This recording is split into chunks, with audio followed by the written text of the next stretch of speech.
পাখি পৌঁছে দিও কবে আসবে মদিনার পয়গাম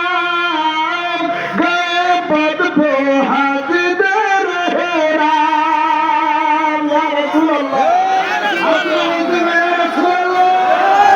কবে আসবে মদিনার পয়গাম গায়ে বাঁধবো হাজিদের হেরাম আমি ঘুরবো মদিনার চারিপাশ আমি ঘুরবো মদিনার চারিপাশ দু চোখে দেখবো সবুজ গুম্বাদ আমি দেখবো আমি লিখবো চিঠি দেব তোমায় পাখি পৌঁছে দিও রওয়াজায় আমি বলেন